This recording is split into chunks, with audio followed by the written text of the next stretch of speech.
श्री शिवाय नमस्तुभ्यम। भक्तों, आज हम वैशाख मास के 8वें अध्याय का श्रवण करेंगे। पवित्र वैशाख मास चल रहा है। भगवान श्री विष्णु की इच्छा, भक्ति, उपासना और आराधना के लिए सबसे श्रेष्ठ समय भक्तों के लिए ये मास अत्यंत महत्वपूर्ण बताया गया है। इसकी महिमा का वर्णन हमें स्कंद पुराण, पद्म पुराण, नारद पुराण और गरुड़ पुराण में भी प्राप्त होता है। हम श्रवण कर रहे हैं इसी मास के महत्व को अनेक सुंदर पौराणिक कथाओं का। चरण शक्ति साथ विश्वमूर्ति समागम भगवान नारायण की 4 भुजाओं से शोभित है। उन्होंने हाथ में शंख, चक्र, गदा और पद्म धारण किया था। वह पीताम्बर धारण करके वरमाला से विभूषित थे। भगवत लक्ष्मी देवी और एक पार्षद के साथ गरुड़ की पीठ पर विराजमान थे। उनका अपार तेज देख राजा के नेत्र सहसा बंद हो गए। उनके सभी अंगों में रोमांच हुआ और अश्रुधारा बहने लगी। भगवत दर्शन के आनंद से उनका हृदय सर्व डूब गया।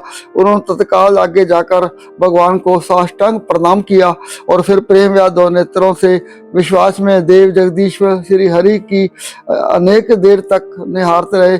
उनके चरण धोए, उसे जल को अपने मस्तक पर धारण किया। तत्पश्चात राजा ने अनेक वैभव से बहुमूल्य वस्त्र, आभूषण, चंदन से हार, दीप, धूप और अमृत के समान नैवेद्य के निवेदन के अपने मन, धन और आत्मा का समर्पण करके अद्यत प्राण पुरुष भगवान विष्णु का पूजन किया।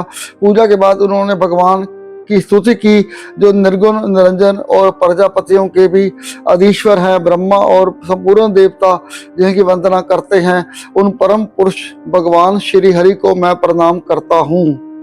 पौराणिक कथाओं में उनके लिए बड़े सौभाग्य की बात है कि बड़ी हुई भक्ति के द्वारा अपने अंतकरण और जीव भाव को भी अपने चरणों में चढ़कर वह योगी जन उन चरणों के चिंतन मात्र से आपके धाम को प्राप्त होते हैं।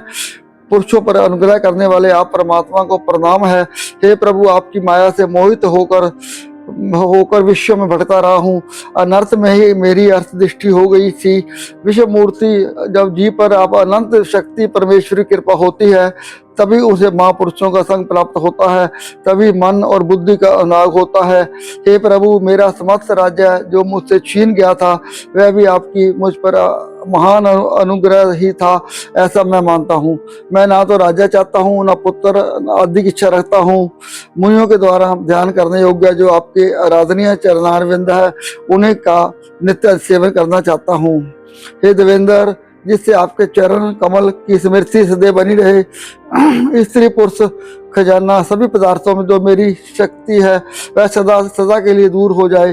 भगवान, मेरा मन सदा आपके लगाए हुए प्रसाद के आस्वादन में प्रवृत्ति है। प्रभु, मेरी नासिका आपके चरण कमल की और आपके भक्त जनों के गण निवेदन आदि की सुगंध लेने में, दोनों हाथ आपके मंदिर में झाड़ू देने आदि की सेवा में, दोनों पर आपके तीर्थ और कथा स्थान की यात्रा करने में, मस्तक निरंतर आपको प्रणाम करने में संलग्न है। मेरी कामना आपकी उत्तम कथा में और बुद्धि आपका चिंतन करने में सदैव तत्पर है। मेरे घर पर आए पधारे मुनियों द्वारा आपके उत्तम कथा का वर्णन और आपकी महिमा का गुणगान होता रहे। इसी में मेरे दिन व्यतीत हो। विष्णु एक क्षण और आधे क्षण के लिए ऐसा प्रसंग उपस्थित न हो जो आपकी चर्चा से रहित हो।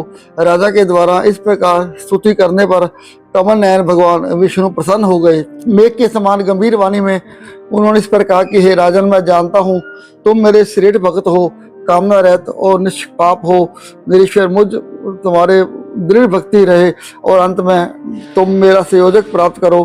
तुम्हारे द्वारा किए हुए इस पृथ्वी पर जो लोग भी मेरी स्तुति करेंगे, उनको ऊपर संतुष्ट होकर मैं उन्हें भोग और मोक्ष दोनों प्रदान करूंगा।